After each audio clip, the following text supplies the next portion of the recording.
Quando você está escrevendo os seus textos acadêmicos, sejam eles projetos, dissertação, tese ou até mesmo artigos científicos, fica sem saber como referenciar as imagens desse texto? Tem receio de pegar uma figura de outro trabalho e isso ser considerado plágio? Então não saia daí e confira as nossas dicas de hoje sobre como referenciar corretamente as ilustrações da sua pesquisa.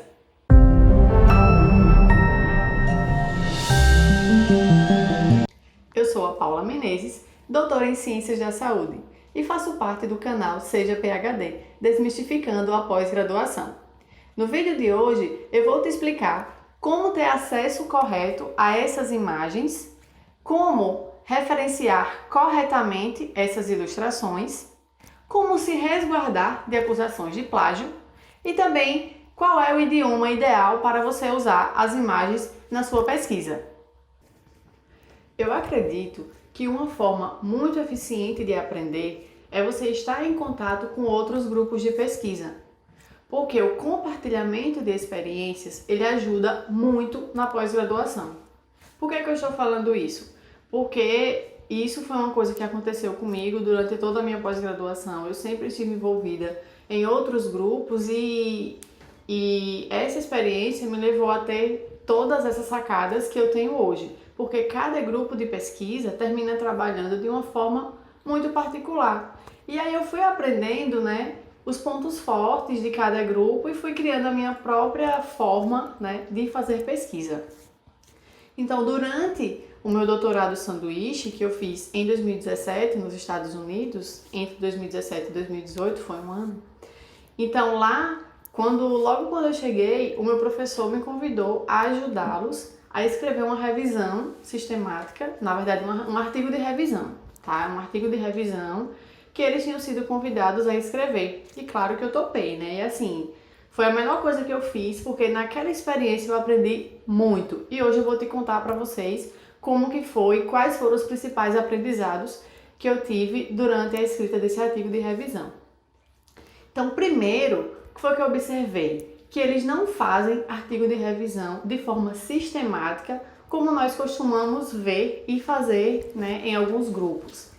Então, como que nós costumamos fazer aqui? A gente cria, na verdade, uma pergunta de pesquisa, seleciona as bases de dados, cria uma estratégia de busca, faz as buscas, depois elimina duplicatas, lê título, lê resumo, vai eliminando os trabalhos e no final o que sobra, a gente lê os artigos completos e faz então a nossa revisão.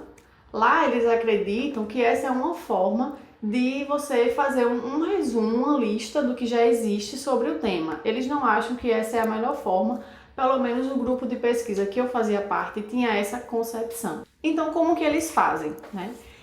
Eles gostam muito de fazer revisão, principalmente quando são convidados. São revisões em que eles vão tratar de temas que deram um boom nos últimos anos, como é o caso de impressão 3D, engenharia de tecidos, genética.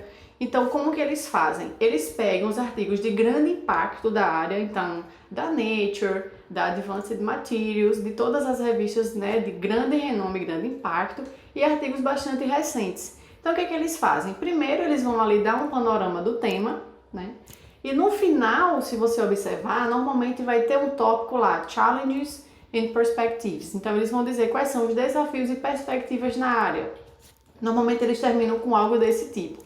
Então, o que é isso? Eles dão um panorama do tema e depois eles vão dar uma opinião de especialistas que são naquilo ali, o que é que se espera, do futuro sobre aquilo. E como foi a minha participação nessa pesquisa, então? Então, além desse tipo de abordagem da revisão que eles fazem, outro ponto importante, antes de eu falar da minha participação, é a forma como eles fazem com as imagens. Então, eles acreditam que em qualquer artigo, a imagem ela é muito importante. Mesmo nos artigos originais, eles prezam muito pela imagem. De ter uma boa imagem de boa qualidade, Por quê? Porque a imagem ela vai encher os olhos tanto de quem vai ler, quanto do revisor, Vai dar um valor maior ao trabalho. E, a partir de então, eu comecei a observar que esses artigos de grande impacto, eles usam imagens, na verdade, eles usam uma figura bem grande, com várias imagens dentro. né? Então eles sempre terminam fazendo muito isso. E outra coisa que eu observei é que sempre na fonte tinha lá reproduzido de fulano de tal com permissão, né? E agora vai entrar minha participação nesse artigo. Então, além de escrever, né, uma parte do artigo, eu também fiquei encarregada de organizar as referências, né? A gente já conversou sobre a organização de referências em outro vídeo. E outra parte importante, que é o foco do vídeo de hoje, foi que eu fiquei responsável tanto por organizar essas imagens, quanto por pedir autorização dessas imagens e outros trabalhos. E eu não sabia como fazer isso, até então foi o meu primeiro contato com esse tipo de coisa, porque antes eu acreditava que pegar a imagem de outro trabalho seria plágio, e é. Mas eu não sabia que a autorização ela tinha que vir da revista. Eu achava que eu tinha que mandar um e-mail para o professor lá do artigo, que ele que ia me autorizar. E eu estava completamente errada, né?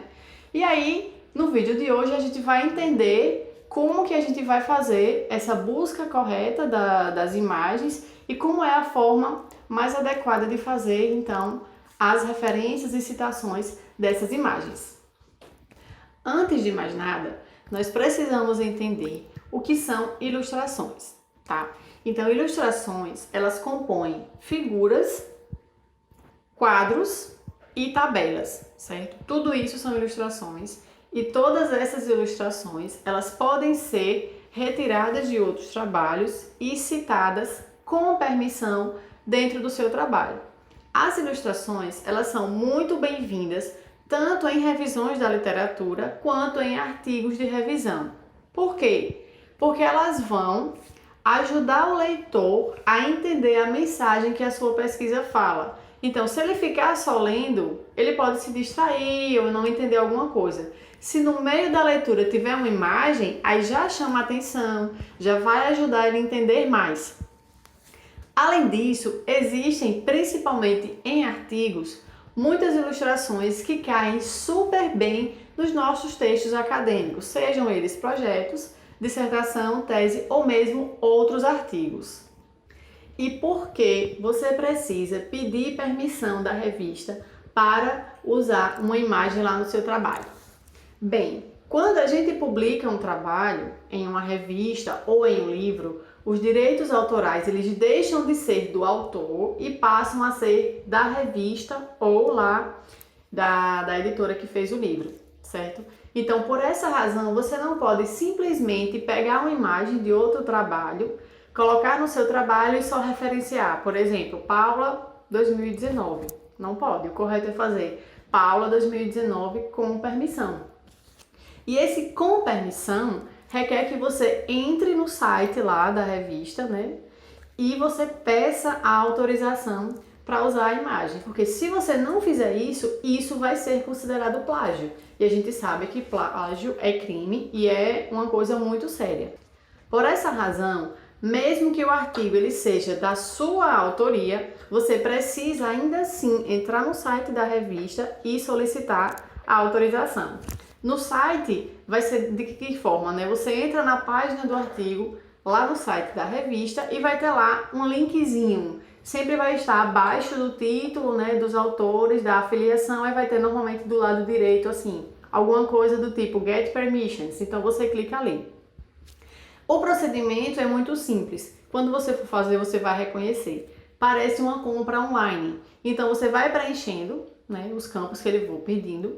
É em inglês, então mesmo que você tenha dificuldade com o inglês, você vai traduzindo no Google, não tem problema nenhum, é tranquilo de fazer. E aí no final ele pode cobrar, certo? Ele pode cobrar porque realmente é uma compra. E aí, se ele aparecer lá $5 ou então $150, eu prefiro desapegar daquela imagem e procurar outra que não vai cobrar, certo? Mas se você quiser pagar, não tem problema nenhum, ele vai gerar um boleto e aí você faz, tá? Gente, eu fiz isso na minha tese de doutorado e tanto na qualificação quanto na defesa, a banca elogiou essa iniciativa, porque embora isso seja algo obrigatório, nem todo mundo faz, tá? Então a gente precisa prezar pelo que é certo, né? Porque sempre vai vai ser um ato de louvor, né? Quando a gente faz o que é correto. E ainda assim a gente fica livre, né? Zero preocupações sobre plágio, que a gente sabe que é importante. Então, preocupados com isso, nós fizemos uma seção lá do nosso e-book, os 8 erros mais comuns em uma dissertação ou tese e como resolvê-los. Tem lá um passo a passo com todas as telas que você pode acessar para pedir a autorização, a permissão para você usar uma imagem de um artigo. E aí eu vou deixar na descrição desse vídeo o link para você baixar e ter acesso a essas informações lá do nosso e-book. Uma vez que você já escolheu a sua ilustração, seja ela tabela, quadro ou imagem, já escolheu, já pediu autorização na revista e a autorização foi concedida, então você pode ficar bem tranquilo para usar essa imagem tanto na sua dissertação, tese, quanto artigo científico, se for o caso. E lá na fonte, que sempre fica embaixo da ilustração, tá? Você vai colocar reproduzido de fulano de tal com permissão e coloca, né, o ano da referência, tá certo? Agora existe outra situação que é quando o artigo, né, ele é de domínio público, ele é de acesso aberto e aí a licença ela termina sendo gratuita. Os artigos que são nessa condição, eles são chamados de Creative Commons License. Então, se você vê que o artigo ele tem esse nomezinho, isso significa que você não precisa pedir a autorização para fazer uso das imagens, porque ele já está disponível gratuitamente no Google. Então, você pode usar tanto imagem, tabela, quadro, e não precisa ir lá pedir autorização, só precisa citar. Então, na fonte você vai colocar fulano de tal 2019, certo? Só isso. Outro detalhe importante, gente, é que essa autorização, ela é obrigatória, né? De acordo com a ABNT, que é a Associação Brasileira de Normas Técnicas. Então, a ABNT obriga que nós façamos, né, esse requerimento de autorização para uso das imagens, para que não se configure plágio. E também é interessante que quando você vai publicar um artigo em uma revista, você tenha feito todas as solicitações, né, de modo a não configurar plágio quando você usa imagens de outros trabalhos. E acredite, poucas pessoas sabem disso e fazem esses requerimentos. Mas você pode estar se perguntando, como que eu vou comprovar que eu pedi essa autorização? Bem, hoje ainda não é obrigatório que você apresente no ato que você submete a sua dissertação, tese ou mesmo artigo científico, não é obrigatório que você apresente as autorizações. Mas como isso já é uma norma da ABNT, né, e já é previsto nas revistas, é possível que em breve isso se torne então obrigatório. Além disso, né, se houver suspeita de plágio, então se o revisor na hora que estiver corrigindo lá o seu trabalho ou mesmo depois perceber que aquela imagem ela foi citada de forma equivocada, você pode, né, precisar responder por isso. E aí, se você não tiver autorização, vai te colocar em uma situação difícil. Então, qual é a minha sugestão? Assim que você estiver escrevendo, que escolheu uma imagem, já pede autorização. Essa autorização, automaticamente você já salva ela em PDF em uma pastinha do seu computador e faz também uma tabela como essa que vai aparecer em algum lugar aqui desse vídeo. E aí o que vai ter nessa tabela? Você coloca uma coluna com o nome da figura. Então, por exemplo, figura 1. Qual é o tipo dessa imagem, né? É uma Creative Commons License, né? Que não precisa, na verdade, pedir autorização, só citar. E aí você coloca na terceira coluna, né, que o artigo foi citado. Ou ela é uma referência que precisa de pedir autorização, precisa lá preencher o formulário de direitos autorais. Se for o caso, você coloca, né, que é o direito autoral da revista tal. E aí depois, na terceira coluna, você coloca que a autorização ela foi solicitada. Então, se você tiver uma pastinha com os PDFs organizados e com essa tabelinha que vai dizer exatamente para cada figura que você usou, ou tabela ou quadro, né, que todas as autorizações elas foram devidamente solicitadas, então você já está coberto, ninguém vai poder te acusar de plágio e se acusar você já tem todas as provas de que não foi plágio, que você pediu sim as autorizações, tá certo? Lembrando que Se for Creative Commons License, não precisa só precisa citar, né? Não precisa do formulário de direito. E se for uma figura de direito autoral, você preenche lá o formuláriozinho de direito autoral. Ah, e só mais 2 diquinhas antes da gente encerrar. Primeiro, se a sua imagem ela for de um idioma diferente do seu texto, então, por exemplo, eu peguei uma imagem de um artigo em inglês, mas eu vou colocar essa imagem na minha dissertação ou na minha tese, que é majoritariamente, né, ela é, na verdade, escrita em português.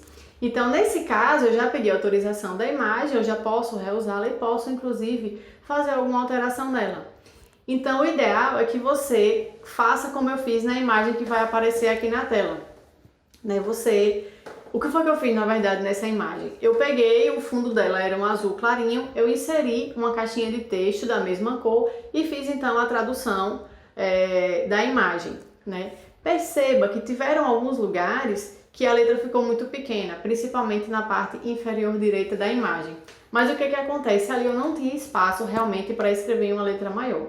Então, o ideal, né, era que eu tivesse conseguido usar uma letra maior, mas a tradução não coube. Então, quando você for fazer um procedimento como esse, tente, né, pegar uma imagem que tem um espaço maior para você conseguir fazer a tradução e deixar uma letra um pouco mais legível. Outra situação importante, né, a segunda dica que eu vou te dar, é que a fonte, ela sempre vai ficar embaixo da imagem, de acordo com as novas normas da BNT, e também de acordo com as normas, o título da figura, ela vai ficar em cima. Então, todo título de figura, tabela e quadro agora fica em cima da imagem, e esse título, ele precisa valer por si só. Como assim? Na hora que eu leio lá a figura, eu não preciso de mais nada, eu não preciso ler o texto para conseguir entender o que a figura quer dizer. Na hora que eu olho para a figura e que eu leio o texto, né, a descriçãozinha da figura, o título da figura, pronto, eu já entendi e já matei a charada. Então, isso também é norma da ABNT, certo? Então, resumindo, escolhe a imagem, pede autorização na revista, né? E aí depois você faz uma tabelinha, né? Para mostrar que para cada figura, né, você fez corretamente a solicitação. Aproveita para dar uma olhada no nosso e-book para ver como que faz, né, essa solicitação de autorização. E lembra que o idioma da imagem ele tem que ser o mesmo idioma do seu texto e que fonte fica embaixo da ilustração e que o título vai ficar em cima da ilustração. Muitas informações legais hoje, né? Eu também só vim descobrir isso já no final, quase metade para o final do doutorado, mas hoje você está tendo a oportunidade de já ter acesso a essas informações e acertar também na sua defesa. Nós aqui da Seja PhD costumamos dizer que um pós-graduando é, antes de tudo, um forte, porque é necessário, né, aplicar muitas informações e também atender a diversos desafios que nos são impostos. Então, vem com a gente e seja PhD você também. E aí, você gostou das informações que te foram passadas hoje? Se você gostou, já deixa o seu gostei aqui nesse vídeo, deixa nos comentários se ficou alguma dúvida sobre esse assunto. Aproveita para compartilhar esse vídeo com outros amigos seus que também precisam dessas informações, também precisam citar corretamente as imagens e ilustrações dos seus trabalhos. E aproveita ainda para ativar as notificações desse vídeo e receber em primeira mão as nossas informações da Seja PhD. Até a próxima!